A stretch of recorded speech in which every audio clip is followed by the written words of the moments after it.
Hi guys! Өнөөдөр та бүхэндээ тэмдэглэл хөтэлдэг 6 дараалал танилцуулах гэж байна. Хэрвээ та тэмдэглэл хөтөлбөрөөр зэхэж байвал энэхүү бичлэгтэй хамт байгаарай. Нэгдүгээр алхам санаагаа олох. Өөрийнхөө маягаа олоход хэцүү байгаа бол Google, YouTube, Facebook, Instagram зэрэг сайтуудад зочлон бусдад хэрхэн тэмдэглэлээ хөтэлдэг, ямар дараадлаар хөтэлдэг зэрэг сонирхолтой баримтуудыг олж аваарай.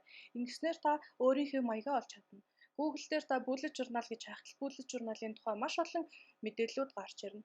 Үүний дараагаар YouTube-д зочлоорой. Би танд өөрийн дагдаг Amanda Rachel, Jellyfish, Ononina зэрэг чаналуудыг санал болгож байна.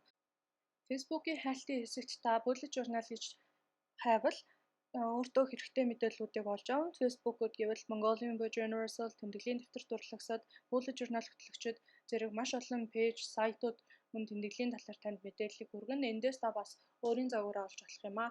Үүний дараа Instagram. Би өөрийн дагдаг 2 Instagram-ыг танд санал болгоё. Нэг нь scribbles.mara, хоёр дахь нь Buja Inspiration. Энд хоёр нь маш зэгцтэй бөгөөд шинжлэх санаануудыг өдөр тутам хүргэж байдаг тул би энэ Instagram-ыг танд санал болгож байна. Хоёрдугаар алхам хэрэгслүүдээ бэлдэх.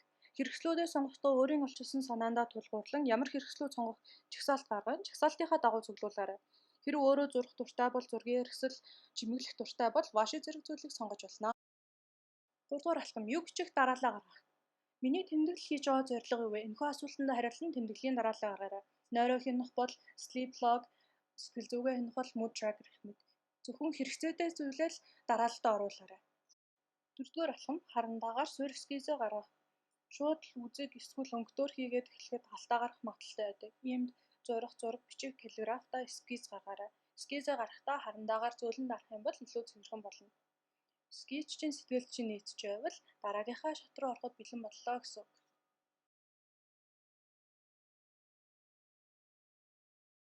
Тавдугаар алхам скизийнхээ дагуу тэмдэглэлээ хөтлөх.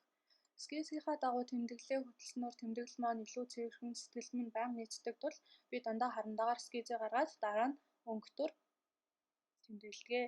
Өнгөтөр тэмдэглэхэд зарим тохиолдолд цаас чинь их нэвтрэх магадaltaй байдаг. Тиймээс өөр цаасан дээр маркер болон тод өнгийн хэрэгслүүдээрээ зураад наавал илүү зэгцтэй болно. Энэхүү видеонд зориулсан 3 дугаар сараа төлөвлөлөө. 3 дугаар сараа төлөвлөхдөө кафе алтлаг өнгийг хослуулан сонгосоо. Тэмдэглэл гэдэг хувийн зүйл гэдэг шүү дээ. Иймээс өөрийн тэмдэглэлдээ хүссэн зүйлээ л оруулаарай. Таны зорилгод мөнгөө хэмнэх, аль эсвэл урлагийн мэдрэмжээ дээшлүүлэх маш олон зорилгууд байж болно. Зөвхөн энэ зорилготой л нийцүүлээрэй. Миний хувьд нойроо хянах нь хамгийн чухал байдаг учраас зөвхөн sleep log буюу өөрөөр sleep tracker гэдэг хуудсыг нэмсэн.